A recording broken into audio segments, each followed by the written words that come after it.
Welcome to our channel. आज का कहानी शुरू करने से पहले जल्दी से बेल आइकन को दबाकर हमारे चैनल को सब्सक्राइब कर दीजिए और नए नए कहानी देखने का मजा लीजिए।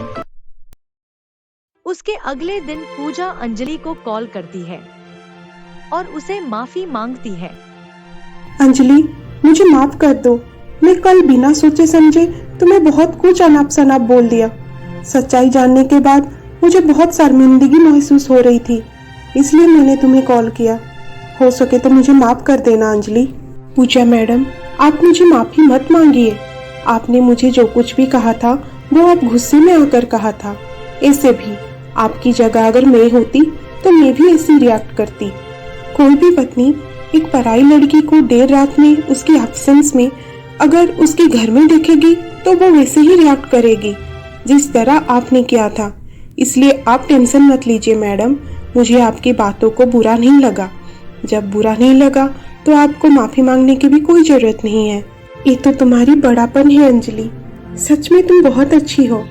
अच्छा, मैं अब रखती हूँ, बाय। चलो, अच्छा हुआ कि अंजलि को मेरी बातों से बुरा नहीं लगा। पूजा, क्या हुआ? क्या सोच रही हो? किससे बात कर रही थी? अंजलि से। उसे कल की बातों के लिए माफी मांग रही थी, लेकिन वो तो बोली कि उसे मेरी बातों का बुरा नहीं लगा, तो माफी किस बात की? आप सच कह रहे थे तुषार, अंजलि बहुत अच्छी लड़की है।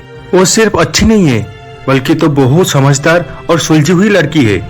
वो मेरे एब्सेंस में कंपनी की काम बहुत अच्छी तरह से मैनेज कर लेती है। खैर छोड़ो अंजलि की बात, मुझे ऑफिस के लिए लेट हो रहा है, कुछ खाने को दो। हाँ हाँ चलिए, ब्रेकफास्ट रेडी है।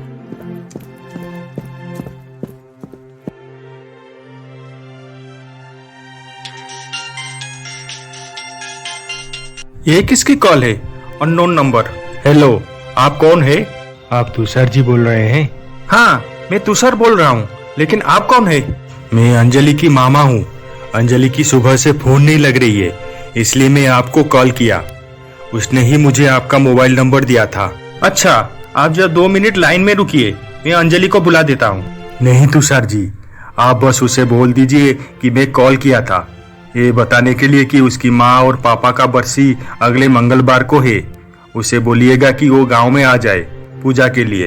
ये आप क्या कह रहे हैं? अंजलि तो मुझे कुछ दिन पहले ये बताई थी कि उसकी माँ पापा अब गांव में है। वो रोज अपनी माँ पापा से फोन में बात करते हुए मैं खुद अपनी कानों से सुना है और देखा भी है। ये कैसे हो सकता है तुषार बेटा? अंजलि की माँ पापा तो आज से ठीक 7 साल पहले एक रोड एक्सीडेंट में गुजर गए हैं। तब से अंजलि मेरे पास रहती थी। जब उसकी जॉब लगी तो वो शहर आ गई।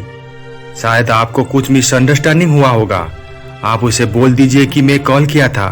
मैं अब रखता हूँ। ये कैसे हो सकता है? अंजलि मुझे झूठ क्यों बोली कि उसके माँ पापा अभी गांव में है? मुझे उसे पूछना होगा। आज तुषार जी जल्दी जल्दी में टिफिन लेना भूल गए।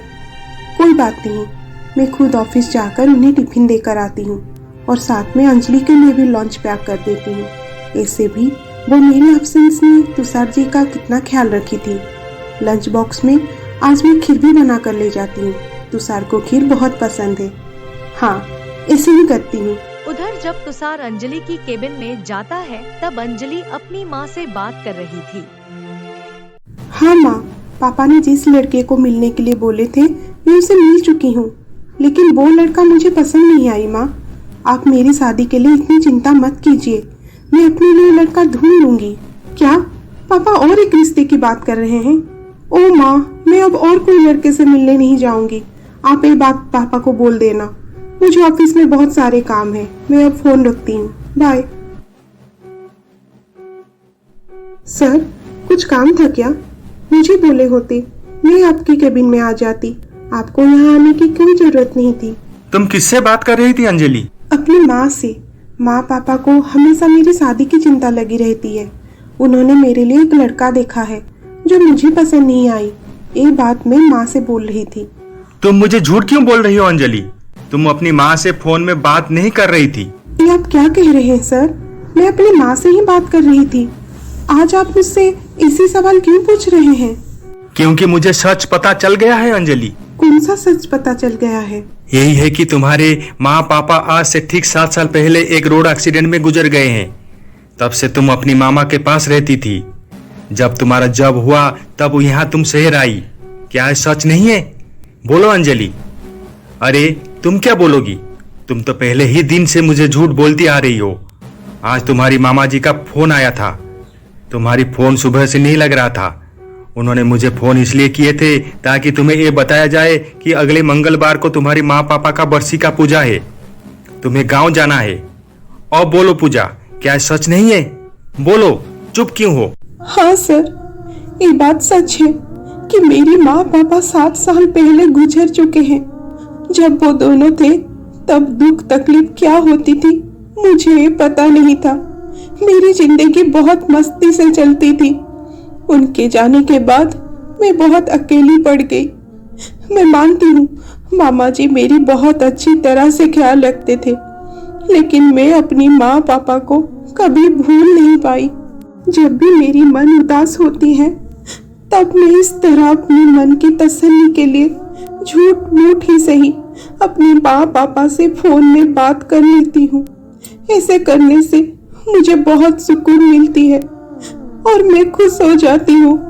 मेरे लिए मेरी माँ पापा आज भी हैं। मैं उन्हें कभी भूल नहीं सकती। इसलिए जब भी कोई मुझे अपनी माँ पापा के बारे में पूछते हैं तो मैं उन्हें ये कहती हूँ कि मेरी माँ पापा अब गांव में हैं। मुझे माफ कर दीजिए सर, मेरी इरादा आपको बेवकूफ बनाना नहीं था।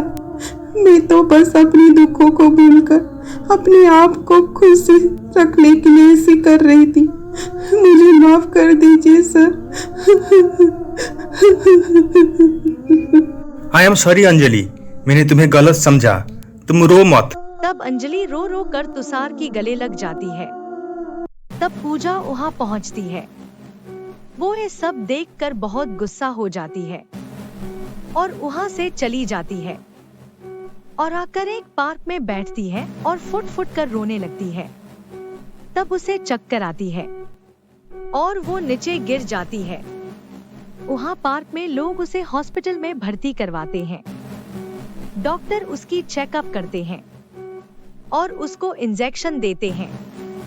पूजा को होश आने के बाद डॉक्टर उसके साथ बात करके उसको रिपोर्ट देते हैं और घर जाने के लिए बोलते हैं। पूजा घर आने के बाद उदास रहती है और फिर से रोने लगती है। तब तुषार घर पहुंचता है। वो पूजा को रोता हुआ देखकर उसके पास जाता है। अब आगे क्या होने वाला है जानने के लिए देखिए हमारा अगला एपिसोड।